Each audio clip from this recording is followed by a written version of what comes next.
All right, it is the week of August 21st, 2023, and this is the Fight Business Podcast. I'm your host, Patrick Auger, and today we're going to cover four main topics. First up, a major update in the UFC Antitrust lawsuit. And I'm not talking about the class certification, which happened while I was gone. And of course, we're going to dive into in depth in this episode because of all the ramifications. And there's finally movement in the case. I mean, finally, it's just, of course, we're going to get into that. But earlier today, there was a status conference on the lawsuit that yielded some pretty interesting results, including a tentative month for a trial date, which is a big deal in itself and is coming up very quickly, as well as a not so fun, spooky surprise for the UFC come this Halloween. I'll explain what that means and dive into all these details in our first segment. Lots to unpack there. Just a plethora of things we need to go through. Then we're going to talk about the ESPN Penn deal, which will create the ESPN Bet Sportsbook. Obviously, a big move by ESPN and Disney, huge ramifications for them. And as has been a tradition at this point on the show, we are going to have to take a look at Disney's overall strategy because since we last talked, it has pivoted again to, some might say, a whole new world, see what I did there, of thinking and possibilities that will definitely affect the UFC ESPN media rights negotiations coming up in my mind. It's something that not a lot of people are talking about, especially in this space, because it's so far back and it has to do with Bob Iger and some new situations that have arisen at Disney. I'm going to go in depth on that a little bit to explain how this could all wrap around and affect the UFC media rights deal coming up shortly, especially with the UFC and WWE merging. Lots of big things to unpack there. Again, tons of information. Then we're going to talk about PFL potentially acquiring Bellator. So that's been a rumor that's been going around for a while. I'm going to tell you what I've heard from various people or the rumors I've heard and what it means. You know, is it happening? Is it not? All that fun stuff. But more so, we're going to take a look at a couple of the assumptions people are making if this deal goes through and what it really means for the industry and the strategy as it relates to the newly formed entity of PFL and Bellator, if that does happen, and the UFC. Because I've heard a lot of people saying, oh, this is going to allow PFL to really catch up and become a strong number two, maybe even compete with the UFC one day, especially with Francis Ngannou and all the other stuff going on. I've also heard, UFC might acquire Bellator. They need to step in and acquire Bellator to stop PFL, blah, blah, blah. We've got to talk about, again, what this looks like from a macro picture, because I think people are missing the forest for the trees here. So we got to dive into it. And last but not least, we are going to talk about Sean O'Malley, given his performance this past weekend at UFC 292. Is he a superstar? Been seeing a lot of things, been seeing particular moves by the UFC, pushing O'Malley, hearing a lot of numbers on the gate and the draw and all blah, blah, blah. We need to talk about whether or not O'Malley is truly a superstar. And if he is, where does he rank in superstardom compared to someone like Israel Adesanya or John Jones? Is he going to be a crossover star? Is he the next potential McGregor? Yeah, I know I'm throwing it out there. I know some of you are rolling your eyes. I will explain in that segment. So I know a little bit of a long intro, but it's been a while. So happy to be back. And with that in mind, timestamps at the bottom. Let's go ahead and dive right in. All right. First thing we need to talk about, of course, is the major update in the UFC antitrust lawsuit. Finally, it's been so long, so long. But finally, Judge Boulware has granted class certification. His report was pretty damning, honestly, against the UFC. A lot of personal opinions, a lot of pretty harsh words, in my opinion. Again, I'm not a lawyer. I don't typically read, legalese or lawyer documents.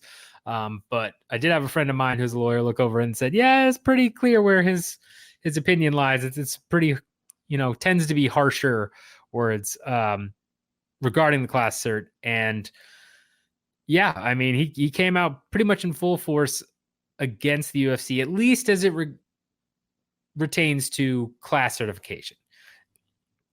First thing we have to lay the ground rules on with this is that this does not mean that they are in a prime position to win a trial. This does not mean that, it looks like the UFC is in real bad shape, any of that stuff. All this means is that given the evidence that was there and presented, the judge felt strongly that class certification was warranted. Specifically, he mentions, stuff that UFC employees like Joe Silva and forget his name, the former vice president of business or a VP mentions essentially like, we never let a fighter get to their fourth contract if they have a 4-fight contract. After their third, we're always renegotiating so that they never hit that fourth contract. And they basically are stuck in this perpetual loop of fighting for us, or as long as they're winning, right? And we're not cutting them, fighting for us and then retiring, especially if they're a big name fighter. That's the gist of it. And we've talked about those tactics on this podcast before. This stuff has been talked about since 2015 with the OGs of, John Nash, Paul Gift, and Jason Cruz, who have done fantastic work on this. Especially Jason Cruz, I feel like he doesn't get enough love on the legal side of things personally. I mean, anyway, but the lawsuit itself, used specific models and methodology where Boulware paused this, right, until a parallel case that was going on, which involved a tuna company, kind of reaffirmed that these models were okay to use in class cert. The best as I could explain is why this class certification has taken so long. Because keep in mind that we went into a conference call sometime during the week, and Boulware on the call was like, I'm going to have this class cert written up by Monday, and indicated by all means that he was going to certify the class. Like, this isn't a shock that he's actually certified the class. That was pretty much a guarantee given how that call went, in my opinion. But that call was years ago. And he said, like, I'll have it to you by Monday, and then just years, right?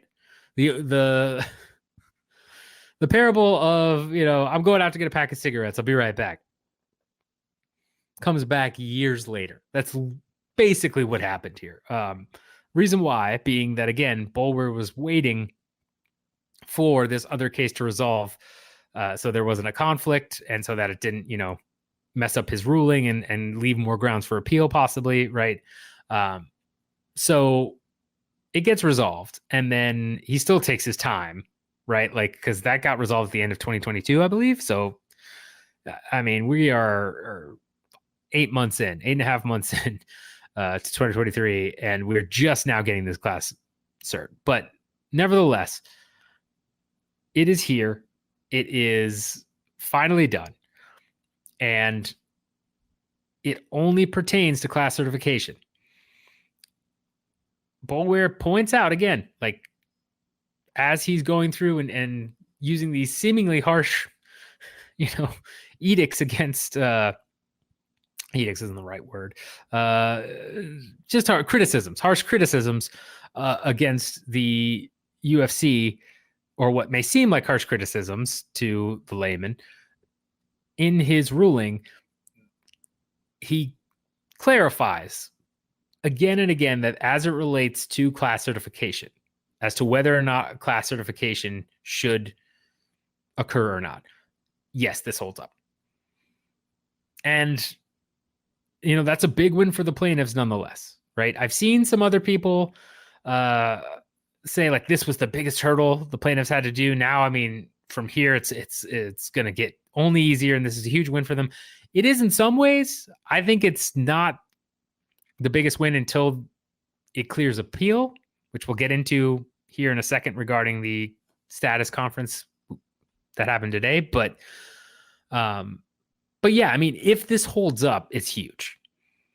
If this either survives appeal or doesn't get appealed, this is pretty massive, because that class certification will almost certainly tip and force the UFC's hand into trying to settle in some way, shape, or form.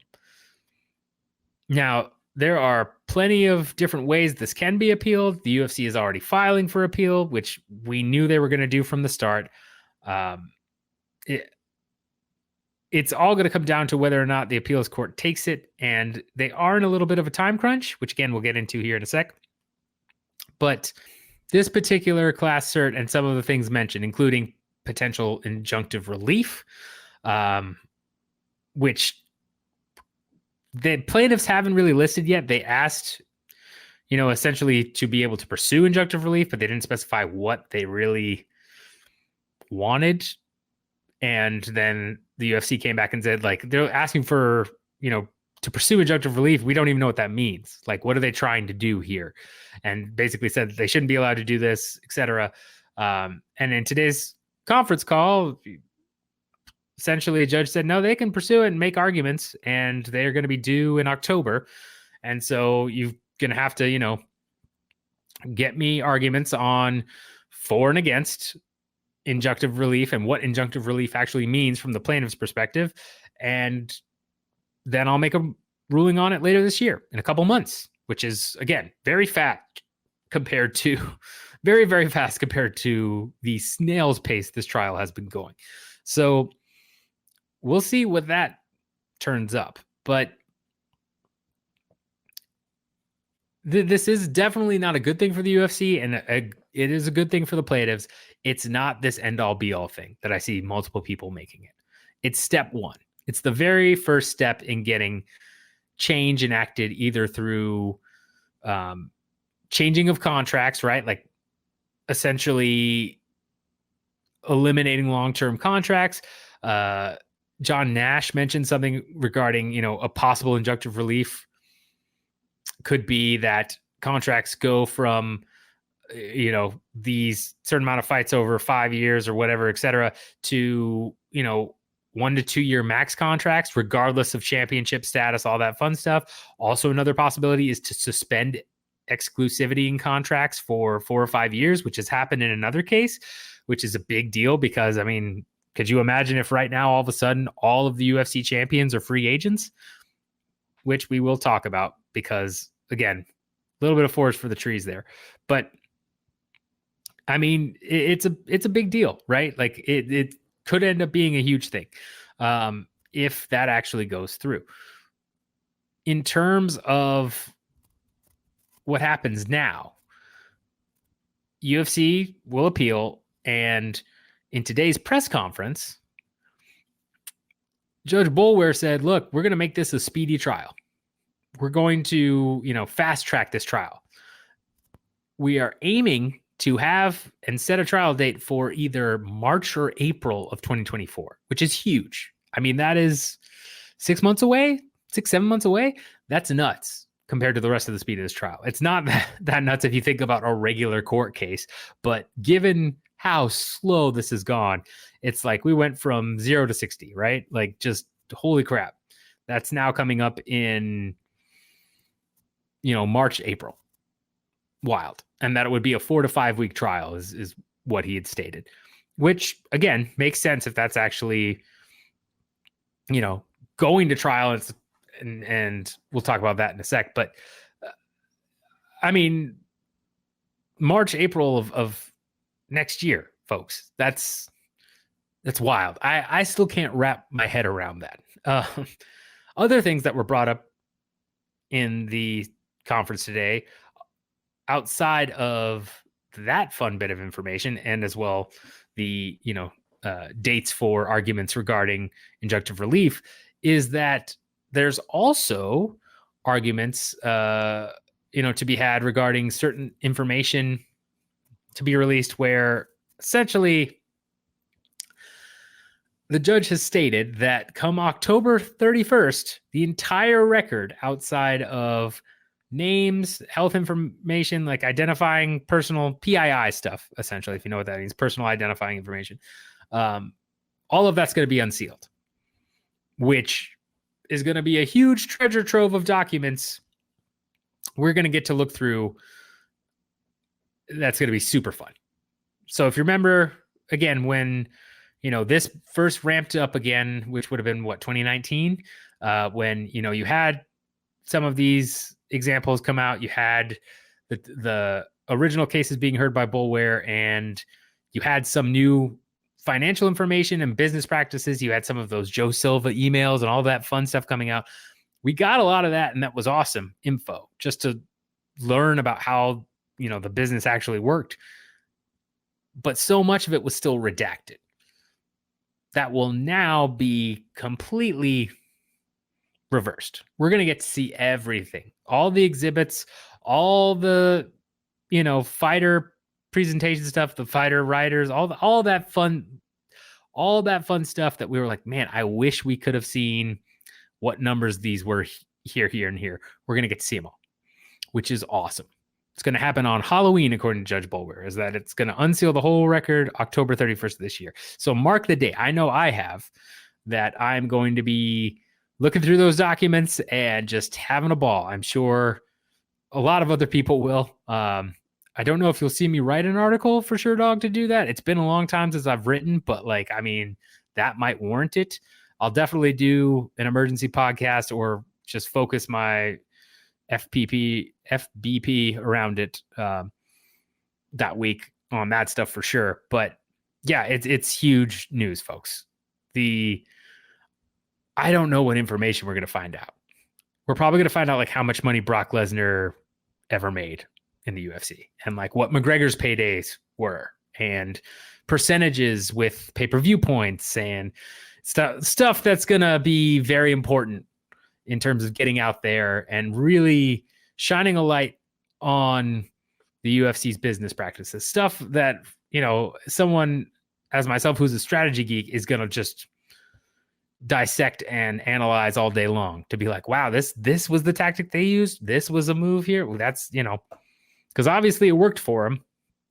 But we're going to get to see how much of negotiation and of payouts and overall corporate strategy was based around particular fighter cost notions, I would say, right? There's a lot of things out there on both sides that are, maybe a little, you could say it because there's no definitive proof about whether or not, fighters were given X amount of money here or, UFC was doing this type of business practice. We're going to see so much. That's basically, and it's, if I get too into it, I could just ramble most of this podcast about what I think we could see out of these documents. I'm very, very excited to see the whole unsealed record. You should be too. It's going to be a fun time. But yeah, so that's a big deal. And then the other thing coming out of this press conference is that essentially the Johnson and Zuffa separate case, right? You had Kajan Johnson bring this lawsuit as well. That was similar type deal. Same type of thing, saying, hey, UFC is doing me wrong, and it's for fighters 2017 and beyond, right? Because this really encompasses 2010 to 2017. So Kajan Johnson's lawsuit stems from really the Endeavor era. Once they took over and kind of started running things, that trial is separate and that discovery can begin. So there will be new documents coming in and coming out of that. And we're going to have people talking about that as well. It's not nearly as big a case, which you feel for Kajan Johnson there a little bit, but we might still get some really good info on the business side of things. And given how this went, you never know how the Johnson case might actually go. So discovery for the Johnson case is going to begin. It will be separate from this. They're just saying Kung Lee v. Zuffa. Obviously involves John Fitch, lots of other fighters. Nate Quarry, who was a part of it, is no longer a part of it because he was going for the identity class and that was not certified. So he's out of the lawsuit. But, this represents, I think, 1,200 fighters, 1,200-ish fighters. So it's a big deal. that this certification happened. It's a real big thorn in the UFC and Endeavor side too. A little bit less so for Endeavor, given that they've spun off the UFC and merged it with WWE and created TKO, which this will be finalized, the deal between WWE and UFC. That will be finalized before any real problems, I think, stem out of this pop up if the UFC loses in certain ways, right? Like if if the judge grants injunctive relief, right? That won't happen until after the TKO company, whatever it's called, TKO Holdings, is complete. It's formed. So should that happen, TKO will be responsible for dealing with all that funness. While Endeavor, yeah, they own 51%. So it's, I mean, not great for them. They've got a little bit of shielded coverage here. Mind you, it's hard not to think about this whole deal happening, and especially with some of the delays in this case, and there not being a coincidental movement by Endeavor to spin off the UFC, just a few months before all of a sudden it comes out that the class certification is good to go and injunctive relief could pop up, et cetera, et cetera. It was smart business strategy by Endeavor because it shields them now. They got to unload a bunch of their debt. They still get 51% ownership of this company, which means they're still able to use a lot of the revenue generated by TKO, but they're not the main company on the hook for any issues that arise from this lawsuit, right? It's still UFC that's going to have to deal with it. And now WWE possibly dealing with it. So fun times ahead for TKO if this turns bad for the UFC. In terms of where this goes next, again, it's going to be appealed. The fact that Boulware is fast tracking this case means that there is a window and a possibility that the appeals court does not pick this up, right? They're going to have only so many days. Like, if the trial is aiming to start in March or April, you got 6 months to basically quickly write your appeal if you're the UFC, which again, they've already, been doing. And then the appeals court has to make a decision on this pretty fast. And there's a solid chance they might not run with it just because of the time frame. I think they will personally, just because this is the type of lawsuit that would have ramifications if it went to trial, some big ramifications if it went to trial. And in my experience, right, like the bigger, more visible cases tend to be picked up by the appeals and upper courts. Anything where it can make kind of a big splash or wave. Do I think it's going to go to the Supreme Court or anything like that? No. I would be shocked if it went all the way to the Supreme Court. But the first appeals court, I got to imagine it's going to get picked up in the first round of appeals. It would shock me if it doesn't. Not saying it won't happen, especially with the time frame and everything else going on, but I feel pretty strongly that my gut is saying it will be. And on appeal, as noted by Paul Gift, who's done a whole fantastic article about this stuff, right? There are 4 methods or possibilities that the UFC can use to try and get this overturned on appeal. Some of the key arguments that Boulware has made here does not have great support. And it's definitely, there are holes that are open that the UFC can poke through to convince appellate judges to possibly,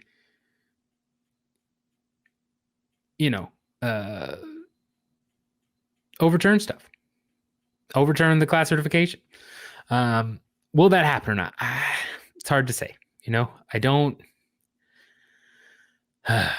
I can't get into that because it's too early, but I can't imagine this not going to appeal. I guess, is where I'm going to end on that particular piece of this.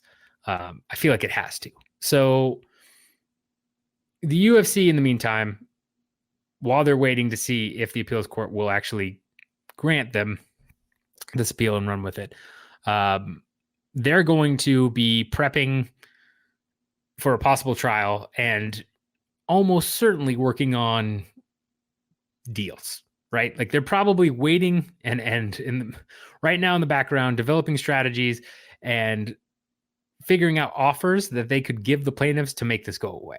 Because if class cert survives appeals and we go to a trial, the last thing the UFC wants to do is roll the dice with the trial, especially given the way class certification went, right? It's just not something that the UFC really wants to have to deal with. And while Boulware, again, was pretty within the lines in terms of saying this is regarding class cert, that, you know, this, and this are pretty clear, etc. And, you know, it doesn't necessarily mean that the UFC is guilty of XYZ arguments, except basically saying like, look, I'm not giving summary judgment here and doing all this stuff. I'm just saying, like, based on class certification, it seems pretty clear that the UFC, you know, did create this issue. This should be class certified, etc. I mean, they'll have Boulware in the trial, right? It's not going to go to another judge if it survives class certification, especially if appeals doesn't pick it up. It's not going anywhere. It's going to be back to Boulware. And the UFC reading that, I mean, that's not what you want to see from your trial judge. That aside, you never want to risk, you know, rolling the dice in something like this type of class action, and why you see so many other class action lawsuits settled, because the damages can get insane, right? I think the damages estimated are around 800 million and 1.6 billion. And then, you know, those can get doubled and tripled in these types of cases. So you could end up with the UFC owing something like $5 billion to the fighters, which would be obviously a huge problem for the new TKO Holdings company. So they're going to look for any way out that they can possibly find, whether that's some type of negotiation regarding contract length, a monetary settlement of an undisclosed sum to the current plaintiffs. I mean, if class cert survives and we go to trial, they're looking to deal. Whether or not the fighters take the deal, that's a whole different question, right? But I mean, they're not out of the woods yet, is all I'm trying to say. This does not mean, holy crap, we're going to trial, UFC is going to be dealing with all this stuff. No, gotta wait for appeals. That's the big question mark. Is appeals going to pick this up or not? I think they will. If they do, then we just basically start all over. It lengthens everything out, which again works in the UFC's favor, because the longer this goes on, the more that they can establish their brand power. And we've already seen it, right? They're letting, you know, fighters go like Francis Ngannou. They're picking up Dana White Contender Series folk nonstop. I mean, they're not worried about the future at this point. They've got brand supremacy in their mind, and they're exercising it very well. But you know, this can really upend them financially, change the whole free agency dynamic, right? Could open up a lot of things with contracts. My guess is they would be more willing to budge on contracts rather than pay out huge monetary sums just because of the debt they're still carrying. I mean, yes, they've been incredibly profitable, but they need to pay down that debt, and interest rates are still going up, and the Fed's is hinting at even more rate hikes, which is not great from the UFC's perspective. And the big thing here that I keep seeing, and I don't think people have really thought about, this is where I mentioned the forest for trees earlier, is that let's say injunctive relief is passed and there's no more exclusivity on contracts for the next 5 years, right? That's huge in a lot of ways, right? So if I'm fighting for the UFC at any point, I can entertain offers from PFL, Bellator, One Championship, etc. That's massive, right? But based on the current dynamic in the industry and market share in the industry, there isn't a true competitor out there that can really pay to shake things up enough, in my opinion, to take away the UFC's brand power. Can they erode it a little bit? Sure. But really only long term, right? There's no company out there that can go out and, if again all champions become free agents tomorrow, there's no company that can go out there and get, half of the UFC champions under payroll the next day. Now, I say that there is the possibility that, again, with the Qatari investment fund and PFL rumors and all that fun stuff, right? I mean, if Saudi money or Qatari money or, any of those sheiks out there with just millions upon millions, right? Look at what Live Golf did, which resulted in Live and PGA merging and that whole fun scenario.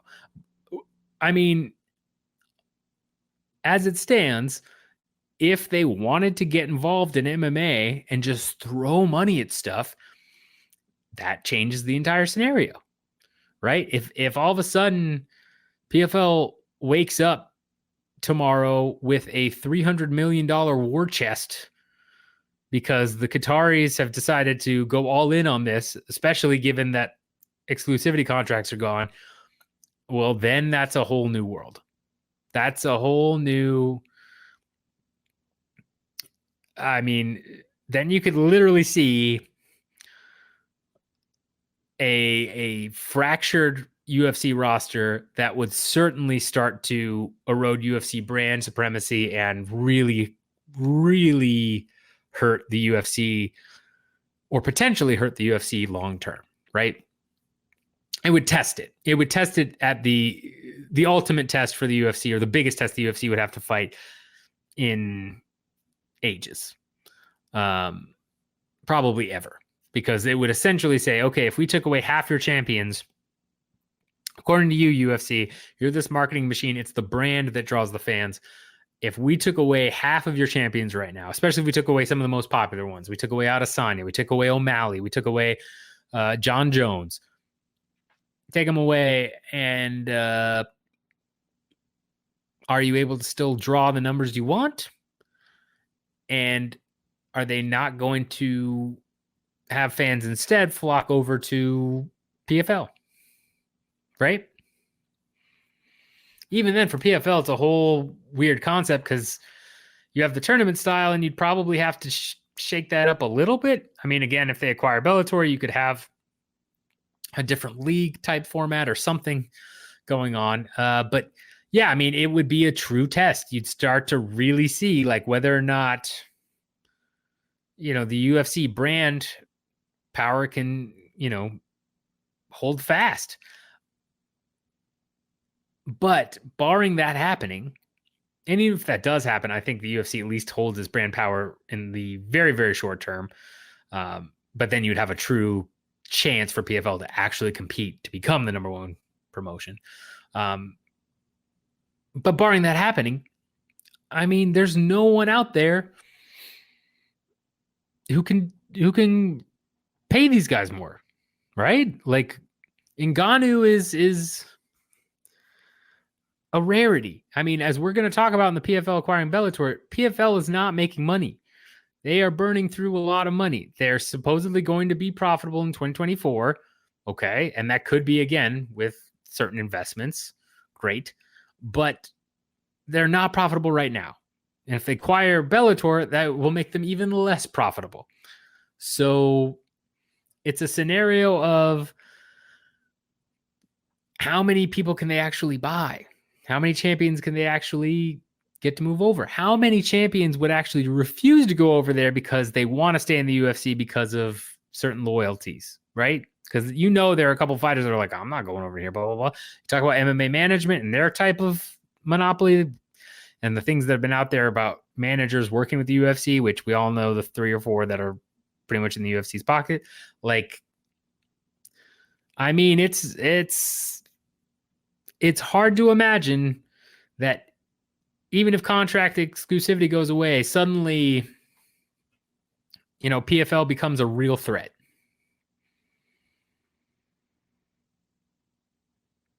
Because PFL, Bellator, and ONE are all losing money.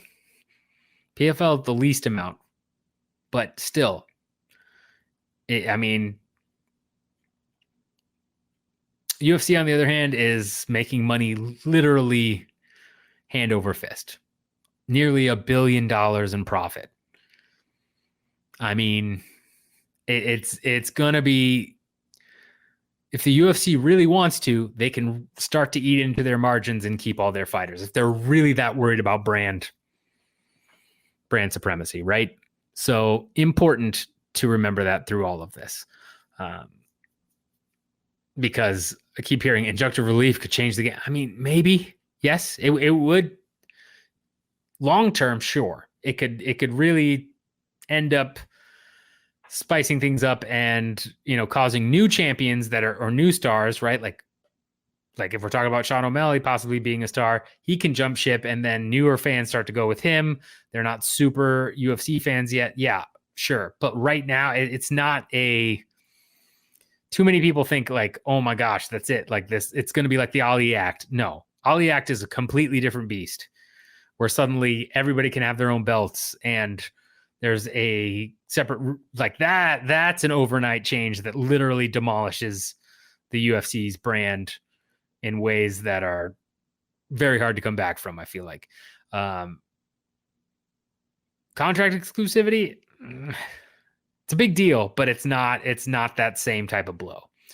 So that covers most of the UFC antitrust lawsuit update. Really good articles out there. Again, at Bloody Elbow by John Nash, Forbes for Paul Gift. I'm sure Sherdog has a couple as well.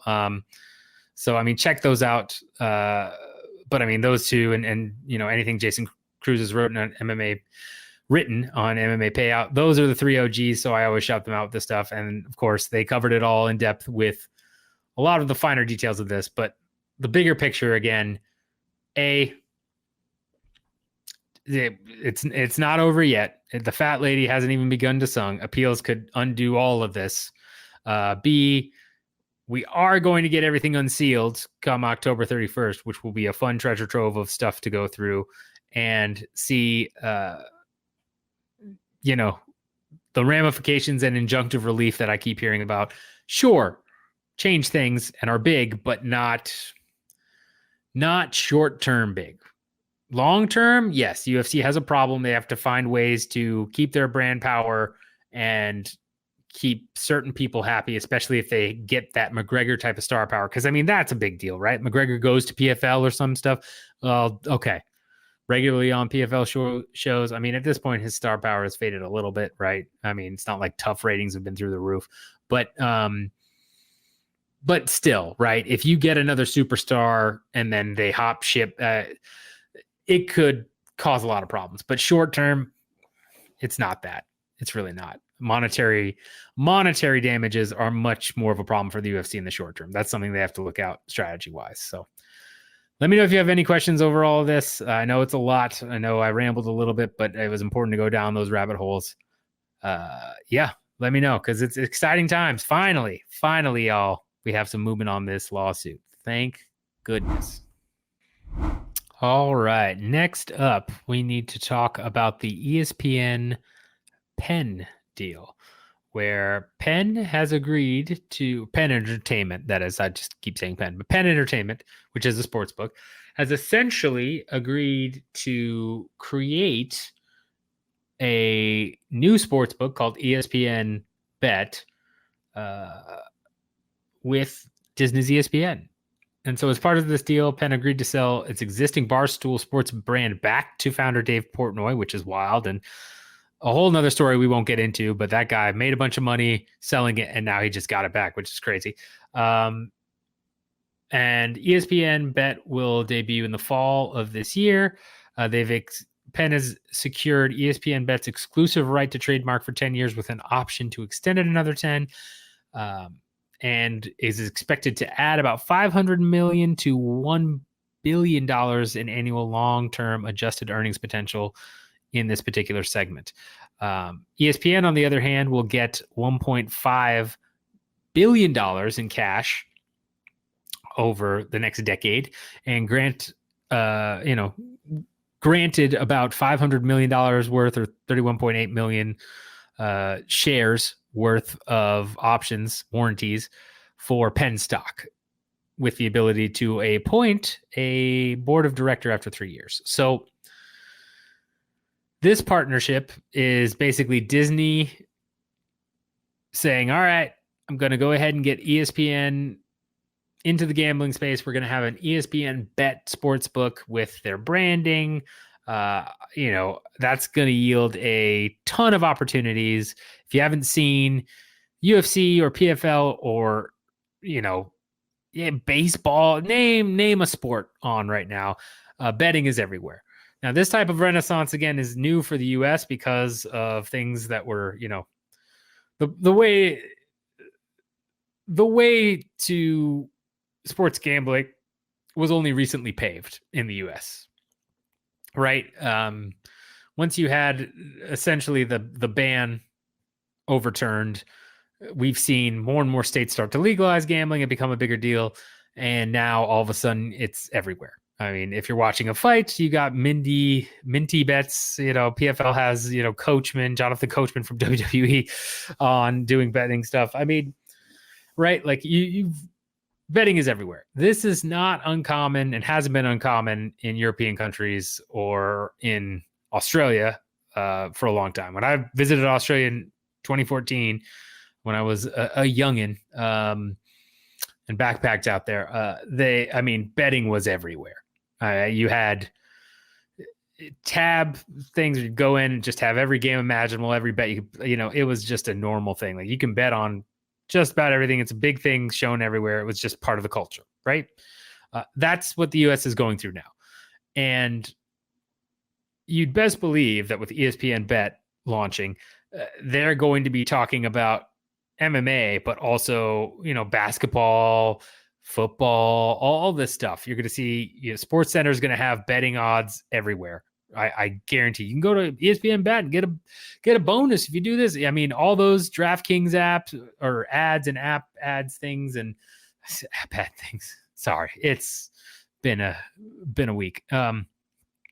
But all those advertisements and all that stuff, or everything you see in terms of like, oh, download the MGM Bet Sports script, that's going to be going hard on ESPN, which is, again, the worldwide home of sports and the most recognizable sports network in the US by far. So, of course, they're going to brand it as ESPN Bet, and the thought is this is going to bring in tons of money.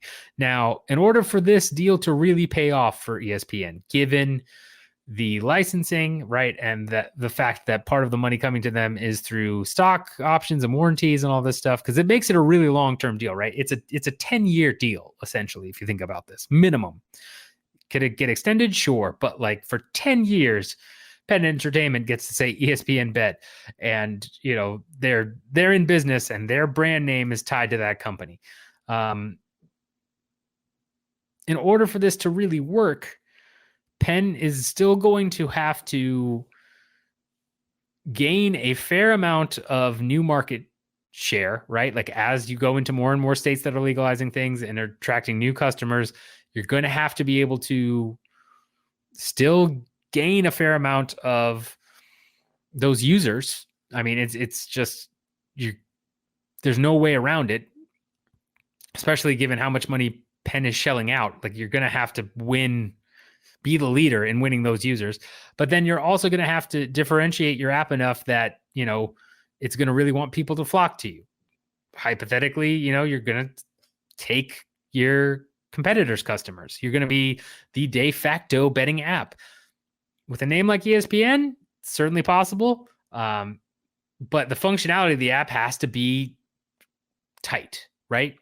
I mean, which Penn Entertainment is a known name, so it's not like this is somebody getting into the space brand new. That would be a whole other scenario with far more pitfalls. But still, outside of just renaming and saying, hey, we're ESPN, you're going to have to make sure you're differentiated enough and you've got, the key things that gamblers are going to want so that you're able to retain their user, basically stopping churn, which I can go into a whole thing about the strategy of,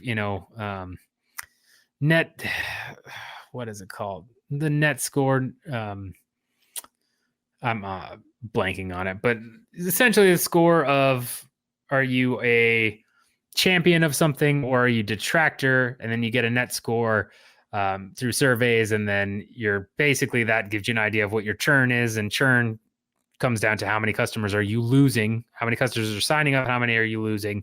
You always want to be in a position where you're obviously signing up more people who aren't leaving the platform and are continually using it. So they're going to have to reduce churn, and they're going to have to, have champions for their app, and they're going to be able to do a lot of things that aren't just, hey, we slapped ESPN on this app we made, right? Like they've got to be good, because if they're not, it's not only going to hurt Penn, obviously, but it's also probably going to hurt ESPN in the long term, because this is a long-term investment bet. I think it's a good deal for them because it's pretty low risk on ESPN's side to get in this way. It allows them to, explore the gambling space, which is always where this was going, right? We talked about Endeavor buying MGM Arena and doing all that fun stuff and creating, this is going to be a booming industry for a while. You're going to see more and more states legalize gambling. You're going to see more different ways to bet and different things to bet on. A lot of money to be made. Like, it's going to be a booming industry for a bit, I would imagine. Bar some, populist reversal in social norms where all of a sudden, like, we're talking about a true reversion to, like, no, this is sin. Like, we're canceling all gambling. I can't imagine. It's too much revenue for the states at this point, right? Same with, you think about legalizing marijuana. And again, we're not getting into moral discussions here. It's just from a business standpoint. I mean, there's too much money to be made. So this is only going to grow, is my point. Several other states are trying to set up casinos, trying to get things passed. They're working on it. With that being said, behind the scenes, there's a lot more turmoil going on at Disney again, right? Bob Iger's not having a great time in his second run as Disney CEO.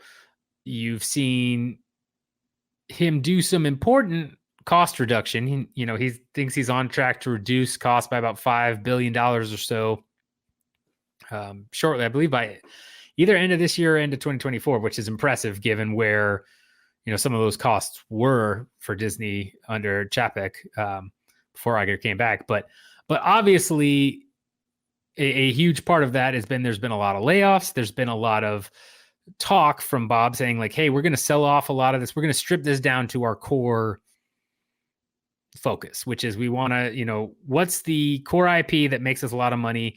Our parks, which is driving huge revenue and is bouncing back in a big way, wasn't bouncing back nearly as much under Chapek, now seems to be making a pretty good recovery here. And then streaming, which is what we're going to focus on because it relates to media rights deals, right?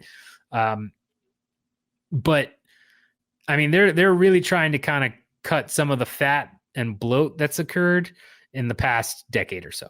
And keep in mind, again, 2010 to 2020 was this huge bull market run and this huge growth above everything phase. Didn't matter about if you're actually profitable, didn't matter how much, money you were losing at any given time. Were you generating more revenue overall? Were you growing? So I wasn't generating revenue overall, but I got 5 new locations in a matter of months, right? It was just this excess of, hey, as long as you're growing, we're going to throw money at you. And that's what, private equity firms did. That's what Wall Street did. And it led to this huge bull market run. But conversely, it also led to problems when that started to turn and when you hit the pandemic. And that's generated a whole new macroeconomic environment, because what goes up must go down, where all of a sudden it's like, oh, we need actual profits now. Interest rates are no longer like nothing. It's not free to borrow money anymore, which was the case, right? Like as long as it was free to borrow money, even if we're not 100% on this, we're going to go ahead and borrow money at no charge to us and then throw it at this. And then we're going to take those returns and pay it off over, a certain amount of time. If I can borrow $2 million and then pay it off in monthly installments of $30 a month, you best believe I'm borrowing $2 million and still owe just $2 million or like $2.4 million, whatever. Are you kidding me? Of course. That's, an exaggeration, but that's the vibe that was the 2010s. 2020s have not been like that. They obviously had the pandemic, have had some huge inflation jumps. This is a different decade. And with that, it's led to a big push back to fundamentals and like, hey, are you actually making more money than you're burning? And Disney has several areas where that's not or wasn't the case, but streaming was the biggest, right? Streaming is and it never has been profitable for the most part, right? Like it's just not. It's really not. That's why they're raising the cost of Disney Plus. That's why they're raising Netflix costs. They're trying to get people to, just so you're aware, right? Like the ad-free tiers of all these things are going up and up and up. But they don't want you to buy the ad-free tiers. That's why they're raising those prices. They want you to go to the ad tiers, because if enough users are on the ad tiers, then the advertisers will, just like cable, pay those companies money to advertise on them. That's really where they want people to sign up. They are not raising prices of ad-free tiers just so they can make more profit. They are, but it's not just so they can do that. It's also to deter you from sticking with the ad-free tier so that you can see the lower price and being like, well, why would I pay that much more for ad-free? I don't need, to be free of ads that much.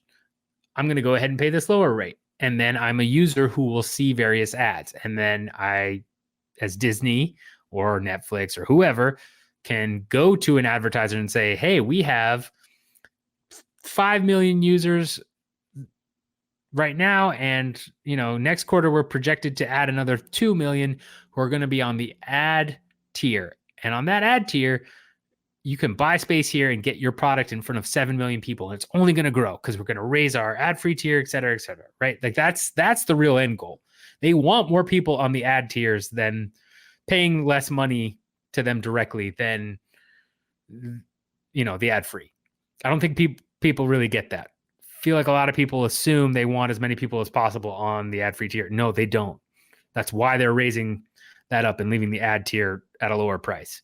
Saying like, sorry, we got to do this for profitability, but like you could still do this ad tier. Well, of course, because that's what they want. So that's kind of the move here for all streaming services. It's part of the reason why Netflix added ads. It's also why they're cracking down on passwords. Netflix already did. Disney Plus is going to, right? Sharing passwords, gone. This is what happens with every startup.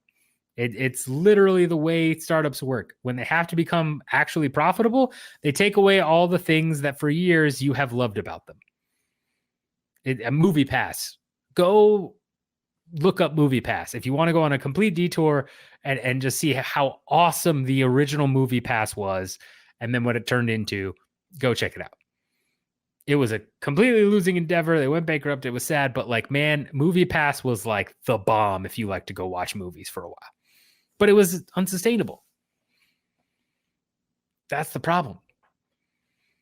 So Disney, again, making all these cuts, trying to make streaming more profitable, has basically, you have Auger saying, I'm going to buy Hulu outright, which Disney has an agreement with Comcast because Hulu's this weird monster child of Disney and Comcast where they both own part of it because it was trying to compete with Netflix.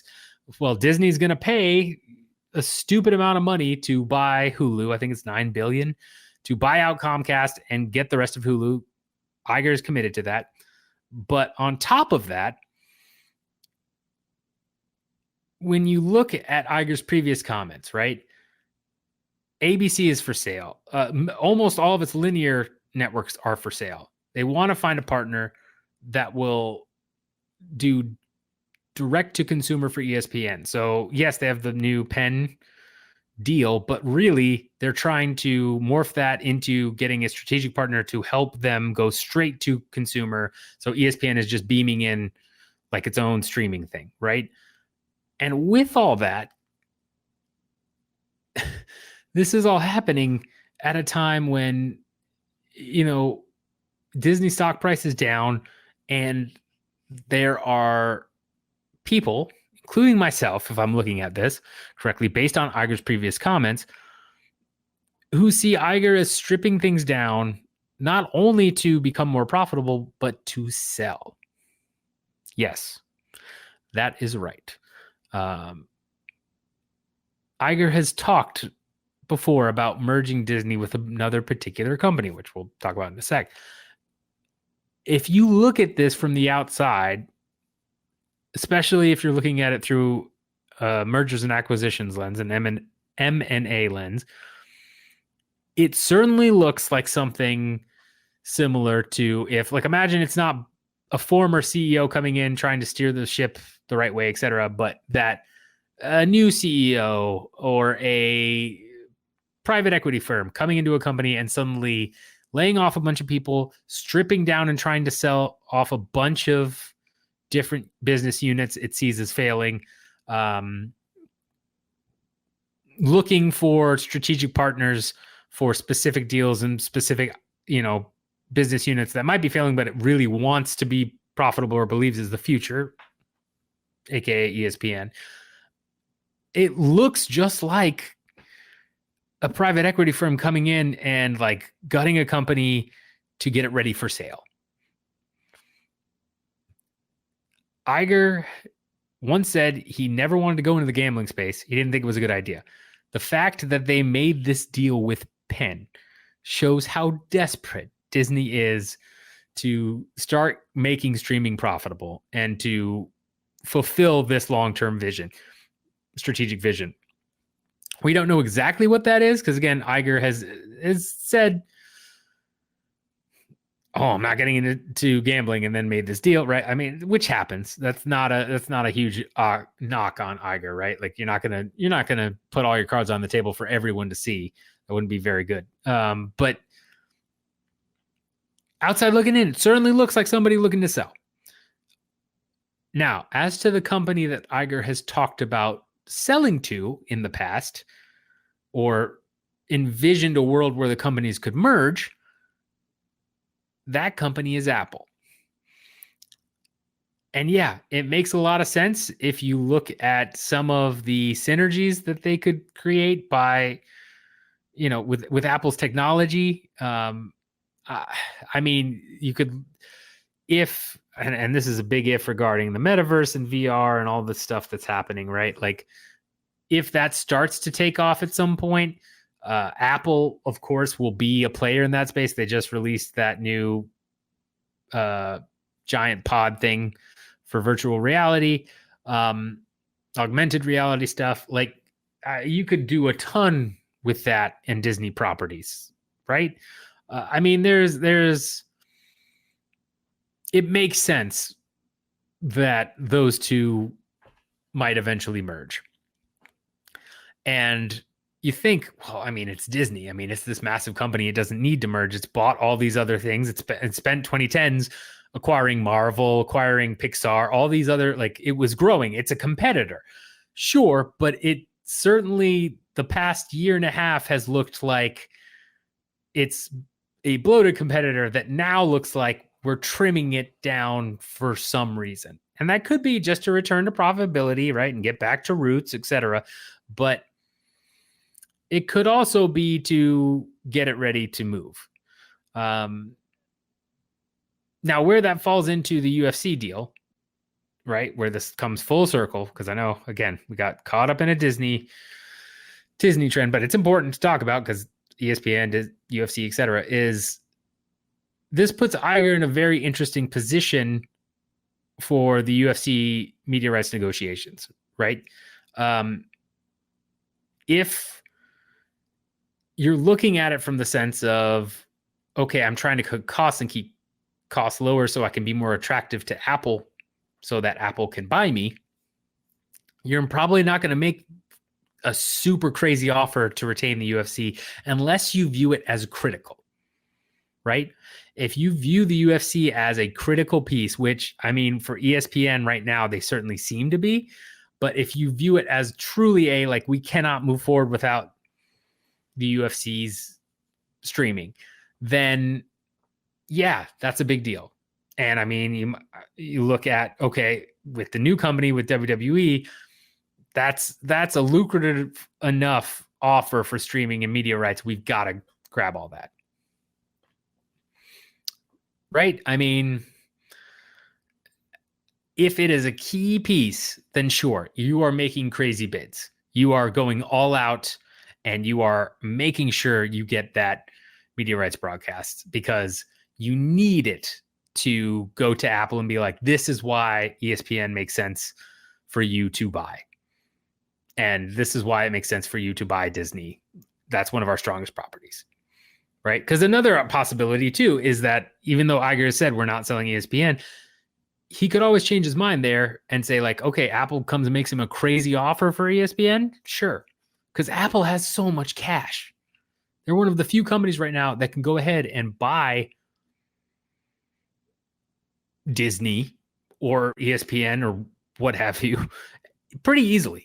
They are just sitting on a ridiculous amount of cash reserves. If they want to acquire a company, even a large, well-established company, they can do it without having to go, if they want to, they can go do it without having to go finance a bunch of debt right now, especially when debt is expensive. They can just say, no, I'm just going to go ahead and take this gigantic pile of money I have and throw it at Disney. And oh, great, Disney is ours. They could hypothetically do that easily. And so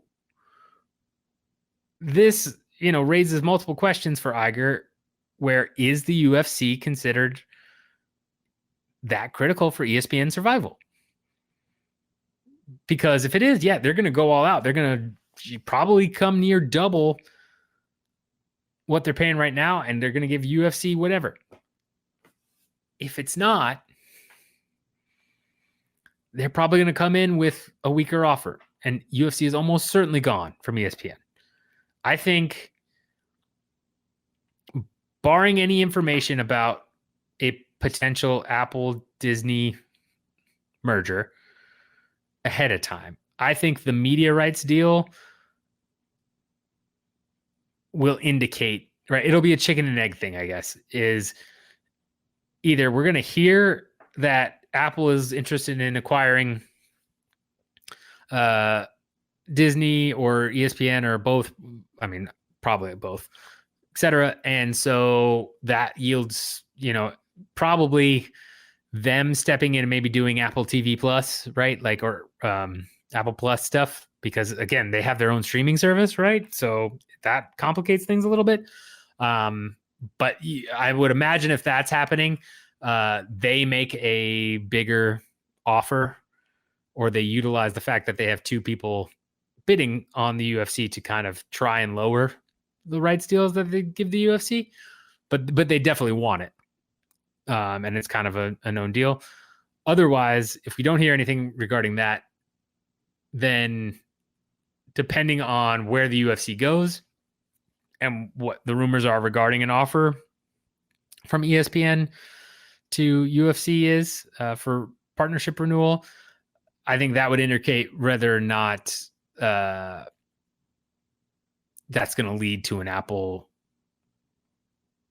acquisition of Disney, if that makes sense, right? Like if we find out that Auger is cutting costs everywhere and suddenly he spent like, 2.5 or 3 billion over 7 years for UFC rights, I would bet crazy money that Apple is going to acquire Disney, because that's so much money. And if you're going to stand on your own, that's probably too much given what you're saying you're trying to do. On the other hand, if they come in and it's like, well, ESPN only offered like a 1.2 mil and we haven't heard any, or not 1.2 mil, like maybe 2 billion to the UFC, and UFC ended up with 2.5 billion from a competitor.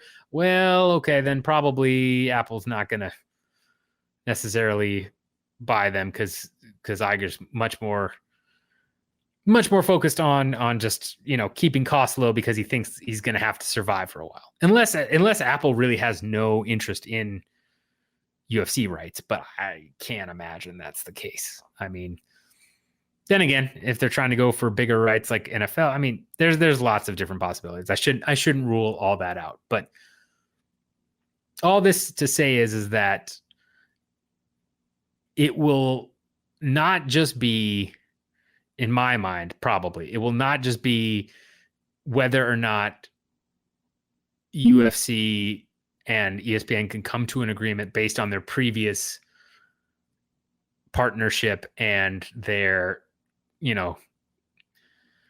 current relationship.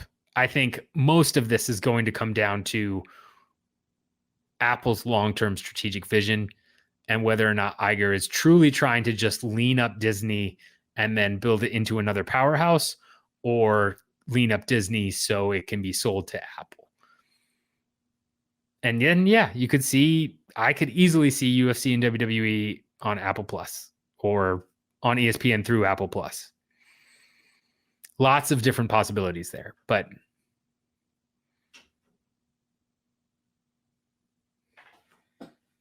yeah, I mean, is what it is. It's just crazy stuff. Let me know your thoughts on all this because it's a ton of stuff, I know. But let me know, and we'll see what happens. All right, next thing we're going to talk about, and we're going to talk about it just briefly, but important for us to go over, is the discussion around PFL potentially buying Bellator. So a lot of rumors flying around, a lot of reports saying, oh, it's a done deal, it's going to happen. PFL is going to announce they're acquiring Bellator. Bellator 298 or 299 will be their last one. John Nash said he was hearing certain things regarding this would be Bellator's last event. That was just, I think, 2 weekends ago. And that they would announce something. Scott Coker came out and said, no, that's not the case. We're still going to do many more events, et cetera, et cetera. I've heard mixed reports. Rumors I have heard is that I've heard the deal was kind of not dead on arrival, but always had hurdles that were probably not going to get overpassed or overcome, rather. Despite all of this going on, yes, it was going to get done, but they were going to essentially just remain completely separate companies, and it was going to be kind of owned by the Qatari investment, firm, basically buying both companies and running them separately, not PFL acquiring Bellator, so to speak. That they came very close, and then everything fell apart. And, Bellator is basically dead in the water and being dissolved, and everybody's like leaving and going different places, etc.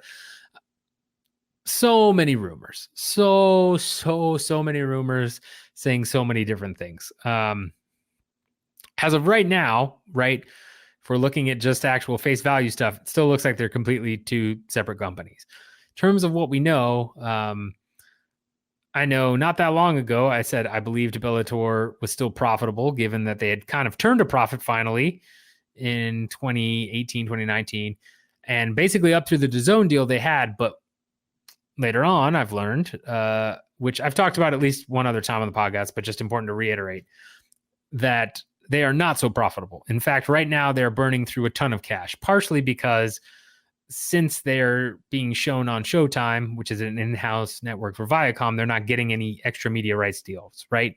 That's the downside to essentially showing and owning, a sports property. Is great. We own it and we can, cut production costs. We don't have to pay somebody else, for media rights deals like perfect. We can use our own, but we also don't get, if we're the owner of the actual sports property, we also don't get the media rights fee. So we have to rely on advertisers, and, linear TV has been struggling big time. Obviously, you have Showtime essentially going away and it becoming all, I think, Paramount Plus, I believe. That's essentially just what's happening. More consolidation, similar to Disney, similar to all the other apps.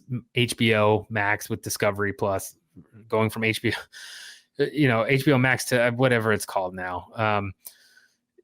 It's just consolidation. And so when it comes down to it at this point, we're in a scenario where, Bellator is losing a lot of money. They're not really marketing, probably because of the lost money, like marketing big events that well, other than, just basic standard marketing, nothing like over the top, no big hype stuff like they used to. They're not going out and making acquisitions like they were before. They went on that spree of trimming some of the more homegrown guys for bigger names like Yoel Romero and Anthony Johnson, RIP, and, some of those other guys. That's not the case anymore. They've kind of just, they're still hosting events and they still have, good fighters on their roster, but it's definitely seems, at least from public perception, right, that they've fallen out of the number 2 spot. They used to be the de facto number 2 promotion. Clear and away, you knew they had the second best roster. They were the destination for MMA outside of UFC. They were the first stop. That's kind of, fallen to the wayside. PFL is now more viewed as a number 2 promotion, especially with their growth, their signing of Francis Ngannou, the involvement of Jake Paul, talk about doing a, Nate Diaz, Paul MMA fight, which I can roll my eyes at a million different times. It's still a big deal. Still a lot more perception out there that like, hey, this is, a big thing. The signings that they've gone on, it definitely seems like they've switched spots and that Bellator has kind of fallen off to 3 or 4, depending on where you want to rank one with their stuff going on, right? But again, so many rumors about what's happening here. I honestly don't know. I have not heard anything close enough to sources that, I can lean one way or the other. I will say I do think it's happening that PFL will acquire Bellator, but I don't have enough. It's not like I've talked to certain people where I'm like, oh, this is, this is not a some of the situations I've been pretty 100% on or near 100% after talking to certain people or looking at certain things where I've been like, yep, this is going to happen, right? Like I knew Francis Ngannou was not going to renew his contract and was going to go box. I knew that. That was I could sit there and tell you, like, mark my words, this is what's happening. And it did, which is great. But this is a much more ambiguous situation, and I don't have the connections or the time to really pursue the connections I do have to really nail down what's happening with this deal. I expect them to merge. I do at some point. It makes too much sense, especially with Bellator being up for sale. And if the Qataris are involved with PFL and they give them a big round of funding, sure, because that's a easy access to a wealth of good fighters outside of the UFC that can be showcased and added into the PFL's current roster to make some of these tournaments more enticing for the deeper hardcore fans, right? If you're a hardcore, we've talked about the tiers. If you're a hardcore, they're not even looking at you as much. They're wanting you to be engaged enough to watch, which is like the media is super hardcore MMA junkies. Sure, you're gonna watch, but they're trying to get to that.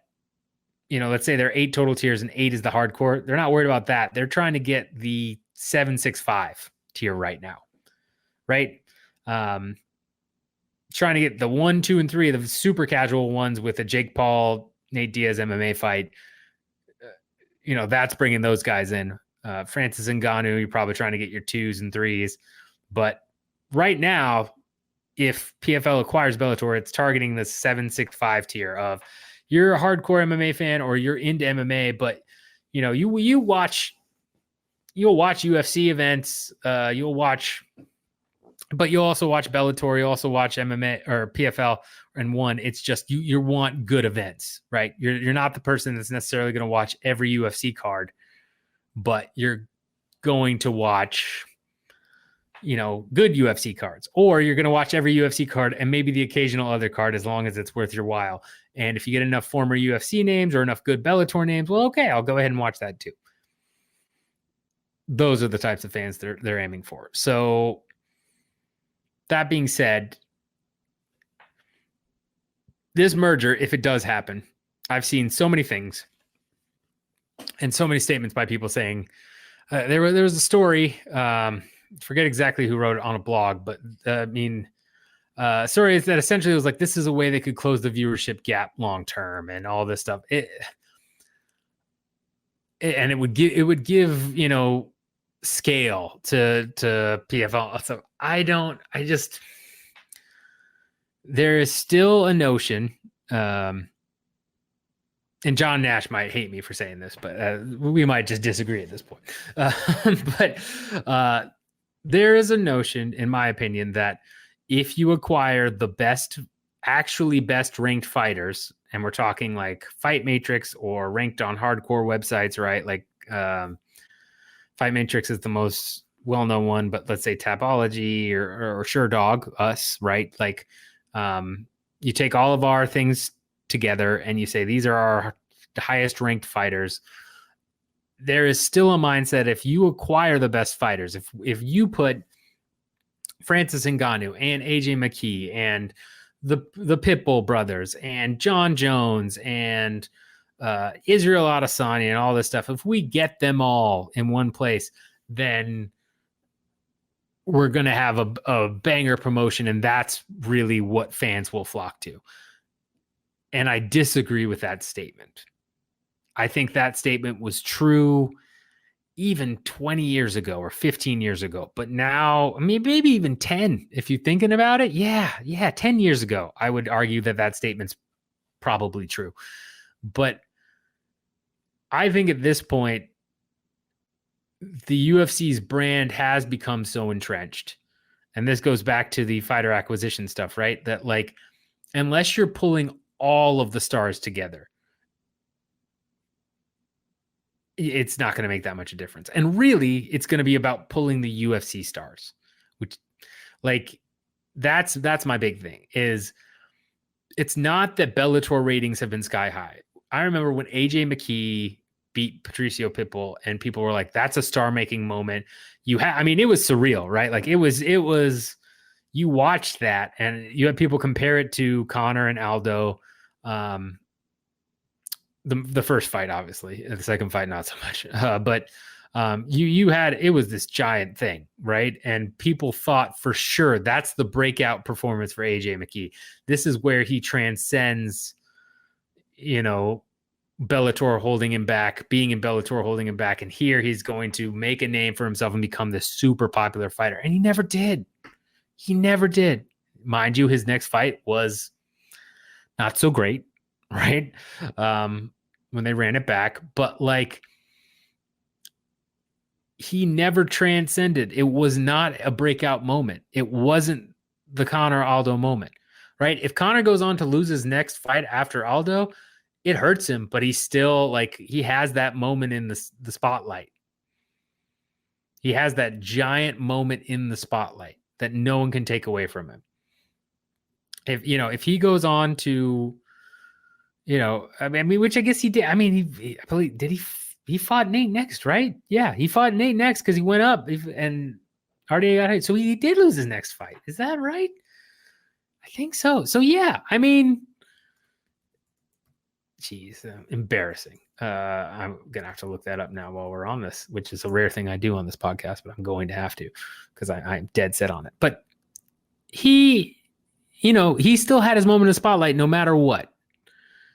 If he loses that fight after Aldo, Which, yeah, he did. He fought Nate Diaz in 196, but he was still he was the star. That was the star making moment for Conor. And then they run it back, and it's a massive fight, and then he goes on to fight. But Conor becomes a star in that moment. McKee never did. And that's because Bellator doesn't have the brand power that the UFC does. Now, did he amongst the hardcores and like MMA journalists? Yes. Much like Kayla Harrison, much like many other fighters outside of the UFC, in the media circles and the hardcore fan base, yeah, he garnered a following. He still is regarded as one of the best, featherweights and lightweights and fighters out there. But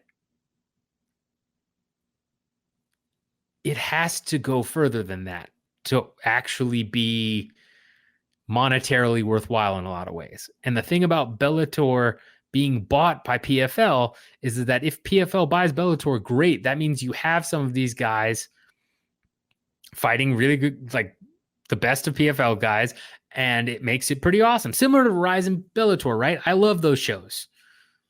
Great time. And you have some of the best fighting the best in the world. Not just, they're outside the UFC, like in the world. But it doesn't translate to big booming ratings and big monetary gains. And that's the illusion that I think a lot of people are under. It's like, if PFL acquires Bellator, then they're going to like really make some inroads and start to wear away and eat away at the UFC market share. I don't see it. I honestly don't see it. No metric that is out there currently makes me believe that a company that is losing money buys another company that is losing even more money, and neither is doing super well ratings wise. That leads to eroding UFC market share. And even if you don't want to say they're going to erode UFC market share, it's going to yield growth. That I can see a little bit more argument for, right? Because more hardcores are going to be interested in the PFL playoffs if you have more recognizable names for them. Like if you have a former if you have a Patricio Pitbull finding a Brandon Loughlane, right? Like that's an intriguing matchup for the hardcores that may not watch every day. So yes, I could see that, but I don't see it to be this big booming growth. In order to do that, you need to attract casual viewers, which I don't think this does. I just don't think it does. Does it help PFL still? Yes. I think it marginally helps them, and I think it will come down to how much they are willing to spend. But it's not like, wow, they're going to get all these name guys, and it's going to, it's going to really deepen their roster. Like, yeah, it will in terms of fight matrix and hardcore fan base, but the casual fans, no, the UFC brand has transcended all of that.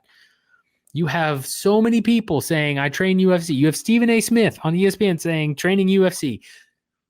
The UFC won the brand war. It's over. The only way you erode that is you take away the big UFC players. Anyone outside, you could get, in my opinion, you can get every other ranked fighter outside of the UFC in a promotion, right? Outside of the top guys.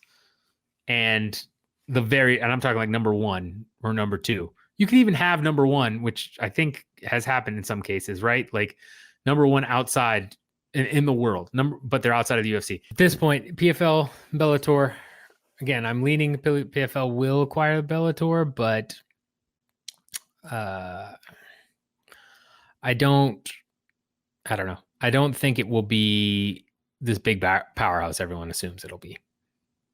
Let me know your thoughts. Let me know if you think that the merger is going to happen. You think it won't happen? Would love to hear from those people. Do you think it's going to be this big powerhouse? I don't know. We'll see. But right now, I've got nothing to indicate it's going to be this amazing, competitor to the UFC that I've seen some people make it out to be. It'll be a big deal in the actual industry space, and it will allow the UFC to focus in just on one competitor that they'll at least have to take note of, right? Probably similar to how they had to take note of Bellator a little bit when Bellator came on the scene, but I don't think it really changes too much of the dynamic. I think if you take away, if there's 4 main competitors in the space, and not to say that promotions like KSW or LFA or those guys aren't doing, great stuff, but take away the 4 biggest well-known competitors in the space, you might see KSW fill in, right? Like kind of move into that 3rd, 4th tier. But I don't see it being that you've got this new real giant player, at least among more casual fans. Hardcores, yes, it will be much more entertaining. Tournament wise, it can, who knows what they'll do with Bellator's full roster, right? Because obviously not enough tournament spots unless you're going to really expand the tournament length, which maybe they do. Who knows? There's lots of different ways you can play with it, but don't see it being a true competitor to the UFC, not even in the long term, personally. Let me know how you guys feel about it. All right, last thing we're going to talk about super quick because I'm going over on time here is Sean O'Malley a superstar? Look, he's gotten a big push by the UFC. The fact they released his KO clip of against Aljo on platforms, they almost never do that. So that is them signaling like, yep, we want this out there so everybody can see Sean O'Malley knocking out Aljamain Sterling, and as the new bantamweight champion, we want this as far visibility as possible. That's them giving them their biggest push and sign of, yep, we're going to push O'Malley to the moon, to be the next big thing. He was also on First Take today with Stephen A. Smith. I am sure he will get pushed on to, wouldn't be surprised if he ends up on talk shows, right? Well, where it makes sense to put him on talk shows anyway, given Sean's personality and style. But I mean, it's a scenario where Rogan actually is where I see Sean O'Malley going next. But it's a scenario where, yeah, it seems pretty clear cut that they want him as kind of the new guard, big pushing a star. Yes, the gate for Boston was big. It was like 7.25 million. Somebody compared to Dominic Cruz at 1.3 million. I mean, there's been a ton of inflation and greedflation of companies, getting extra profits through that stuff. So it's hard. Like, ticket prices have been jacked up a ton, right? And with scarcity of events too, smart by Endeavor, and they've talked about it, where they essentially are doing less events, and 70 or 80% of people that attend UFC events are coming from out of, a particular city or state. So, I mean, if you limit the number of events, it changes things quite a bit, right? It makes it so that if you limit the number of events available, you're going to have a scarcity where people are going to buy more tickets and at higher prices. So for any one single event. So with that all being said, if they start touting pay-per-view numbers, okay, then I'm interested for sure. Then I want to hear some things because, if they start touting like this sold, UFC 292 sold 500K or 600K, yeah, that kind of confirms it. He's definitely a bigger name. His merchandise has always moved, right? He's always had a following. So he's definitely a bigger name. He was the number one. He was trending number one on YouTube, I think. His KO was. So that's clear. But is he going to reach John Jones at the height of John Jones mania status or Adesanya status? My guess is right now he's on the trajectory for Adesanya. That same vein. Will it hold up? It depends on how well he does and how often he defends, right? But I don't see him going way beyond Adesanya. He might have some more success just because he's US based. But even then, it's not like, Adesanya's charisma and personality didn't translate over to the United States audience. So it's hard for me to say. I don't see him as a crossover star. He's not McGregor. He's not a Diaz beating McGregor and enough of a character to kind of like piggyback off of that, or a Holly Holm who beats, Ronda and then kind of gets put into more of the spotlight, right? He didn't beat some